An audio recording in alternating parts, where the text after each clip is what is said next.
¿Qué tal, profesora? Esta es la exposición de mi trabajo de minería de datos con respecto a el videojuego Dota 2. Este trabajo está enfocado, o es la problemática como tal, a analizar patrones dentro de las partidas de Dota 2. O sea, en cómo influyen a la hora de seleccionar o a la hora del draft en si es una victoria o derrota de un equipo o no. Entonces, he planteado tres hipótesis que tenemos, que es la primera, en cómo influye la composición del draft de héroes en el resultado final de una partida de dotados. Como tenemos presente la primera gráfica, que es la frecuencia de uso de todos los héroes. Como vemos, tiene todos los 128 héroes, o 26 héroes, para evitar errar datos. Vamos a hacerlo más claros. Eh, y tenemos la cantidad de partidas. ¿Sí? No hay mucho que explicar. También se le agregó al costado de sus nombres los atributos. Los atributos de cada héroe vendría a ser como su especialidad. Digamos, un personaje, el primero que tenga un Mars, que es el tercero de abajo hacia arriba, es de fuerza, por ejemplo, ¿no? La fuerza indica que ese personaje suele tener más vida. Por ende, suele ser el que está adelante de todo el equipo.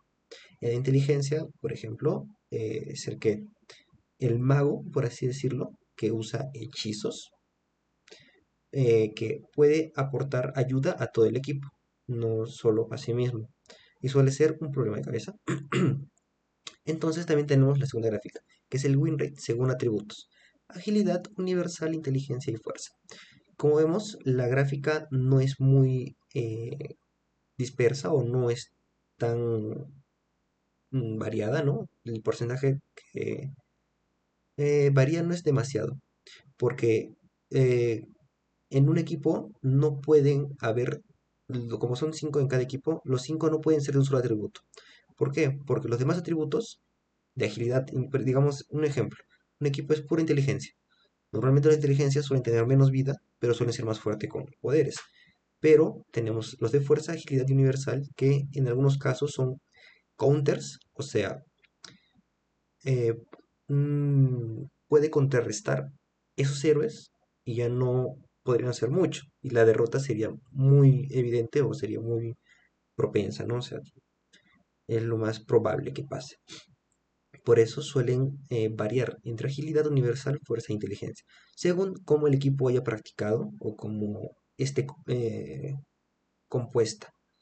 Entonces, dando solución a esta hipótesis de cómo influye la composición del draft en héroes en el resultado final, que la influencia es muchísima.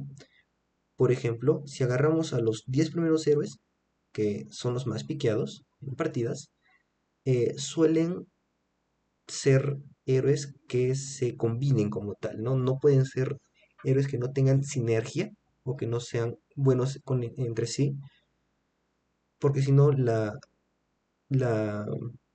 derrota es más evidente. Por ejemplo, los últimos héroes que son menos piqueados son porque no suelen tener mucha sinergia. Suelen o jugarse solos o no ser muy participativos dentro de las partidas o de repente tal vez sus habilidades no son tan buenas en equipo. Por eso los más piqueados, siendo de los atributos variados, por ejemplo, los primeros hay inteligencia, agilidad, fuerza, universal. Eso hace que el equipo sea más contundente y la victoria sea un poco más predecible, ¿no? Así que la influencia en ello es bastante. Como hipótesis 2 tenemos cómo influye el rendimiento individual en los jugadores en el resultado final de una partida de dotados. Tenemos la primera gráfica que es la distribución del KDA según resultados. El KDA, como anteriormente ya lo expliqué, el KDA es el kill, bueno, es una fórmula en sí, las muertes del jugador, las muertes que él hace y las asistencias. Formando la fórmula sería, formulando la fórmula, se vendría a ser las asistencias más las kills o muertes que él haya hecho, haya asesinado, entre las muertes que él haya tenido. O sea, lo hayan asesinado a él, ¿no? Lo cual nos genera esto, esta gráfica, dándonos a entender que en derrotas las partes más anchas son la cantidad de personas, suelen ser por un KDA menos o por el promedio de 1.5. La flechita del centro es el promedio, bueno, la mediana, mejor dicho. Y en victorias tenemos que el KDA, la mayoría de personas, es un poco más por encima de la mediana de la derrota, porque suelen terminar o antes o casi a la par las partidas, victoria o ganada. Pero en este caso, como victorias, mientras más KDA, obviamente suelen tener el win rate mucho más asegurado. Y tenemos la experiencia por minuto versus el Hero Damage o el daño de héroe.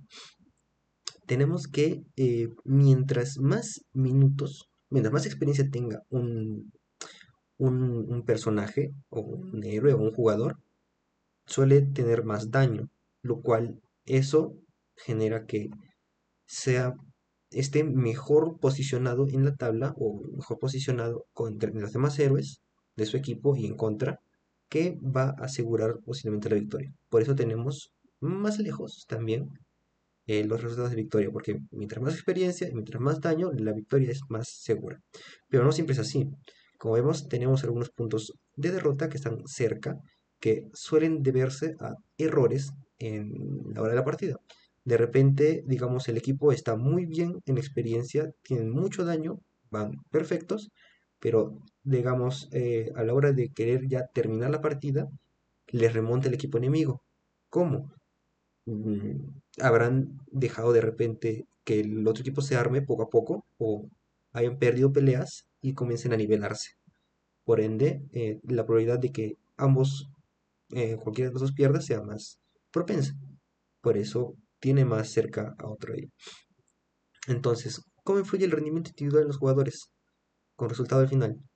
Es muchísima, es bestial, siempre y cuando el equipo haya jugado bien sus cartas, por así decirlo. O sea, realmente llega un punto en la que el rendimiento suele ser muy parejo, ¿sí?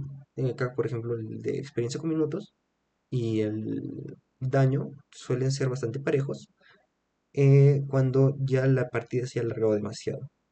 Por eso, mientras más tiempo tengan, pues más probable que ganen, pero no siempre es así. Por eso la influencia del rendimiento en cierto punto después ya no tiene mucho valor, más que ya sería por errores del propio equipo.